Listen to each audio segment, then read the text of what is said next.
Yes, thank you, Mr. Chair. While we are sensitive to the intent of this resolution, the Department of Finance does have an opposed position due to its potentially significant general fund costs. Because the California Constitution does not define involuntary servitude, it is unclear how this amendment would affect forms of work currently being done by justice-involved populations. And these effects, we think, would ultimately be determined by the outcome of future litigation and court decisions.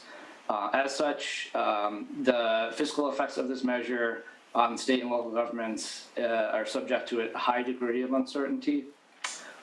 They could range from relatively minor costs all the way into the billions of dollars annually.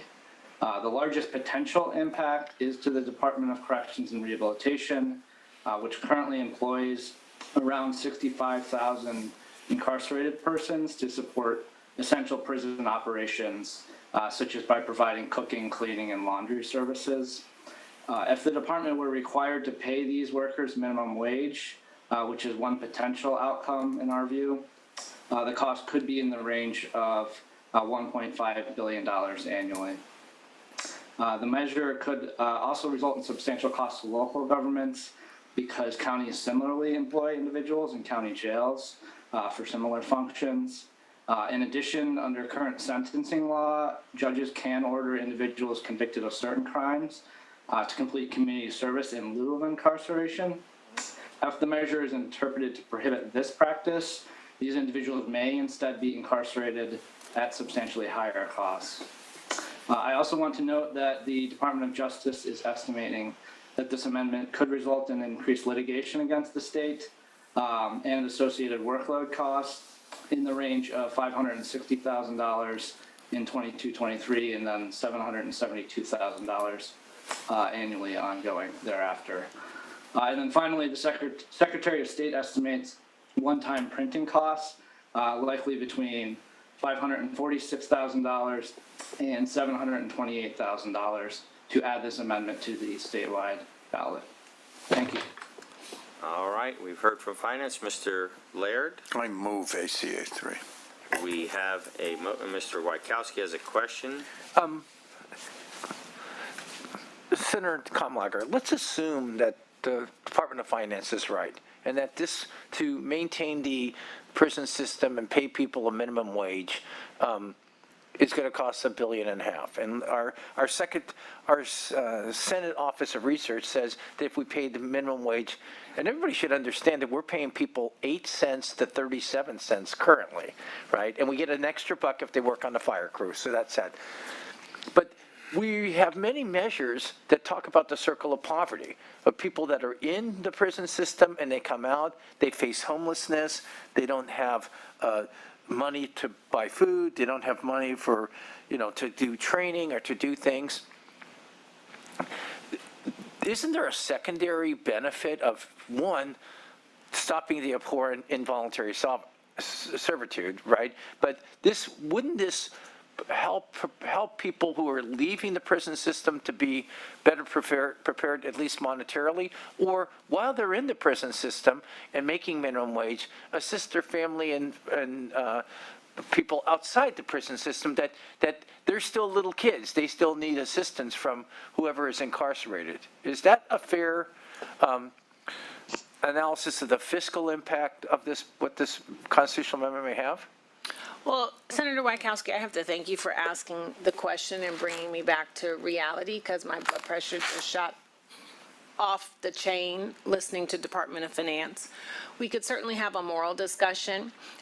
The reality is there are 6 words in this bill that just say to remove involuntary servitude. There are real economic discussions. This country has been having economic discussions for hundreds of years around slavery and involuntary servitude and indentured servitude. Obviously, you keep people as slaves and you keep them as indentured servants or forced involuntary servitude because it is cheaper to do so. 80% of the work that happens inside our correctional facilities is maintenance labor. Our goal when we talk about CDCR and policies is around how to A, rehabilitate, B, provide access to educational services and vocational training so that folks are released, they are able to successfully re-enter. That costs money, but the goal is if you invest then you can hopefully save money on the outside for either county services or local services or even state services. It's a travesty that we train folks with particular skill sets to get particular skill sets within our correctional facilities and then prohibit them from getting a job with those particular skill sets because of the laws that we have on the books. It's a travesty that we ask folks to serve time and then when they leave and are released, we give them $200 and ask them never to make a mistake, never to do wrong, and automatically get a job and figure out how you're going to do check-ins with parole and then care for your family. This bill does not talk about economics. It's a constitutional amendment. The beauty of this body is that we are the ones that decide how to implement it through policy. And I have to say that Department of Finance is tone deaf because current Treasury currency is not the only measure of payment or compensation. You know, the CDCR can get incredibly innovative with how you reward or incentivize workers. With, you know, credits, with additional dollars on the books for your commissary, with additional visitation times. There are so many other ways if you're trying to save money, which I can't believe we are talking about when we're talking about someone's freedom as a worker. But there are a number of different ways that CDCR works to pay, incentivize, reward, compensate those within the system for doing work. And they're not talking about any of that at all in this incredibly grotesque analysis about why it makes more sense for the state of California to continue to advocate for and allow involuntary servitude in prisons. I mean, I think this is what we were talking about that led to the Civil War. Very long answer. I'm now going to go meditate.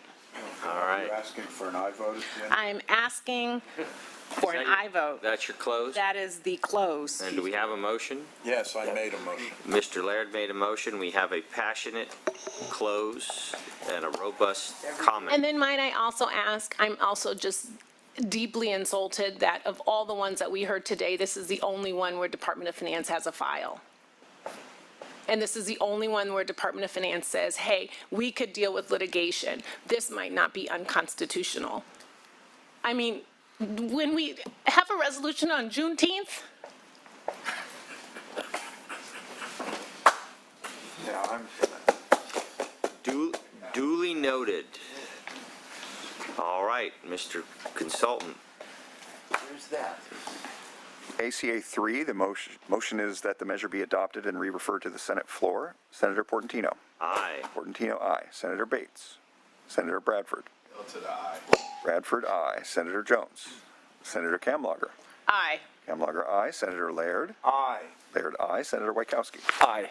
Wachowski, aye. Vote is 5-0. It is out 5-0 appropriately. We have no bills on call.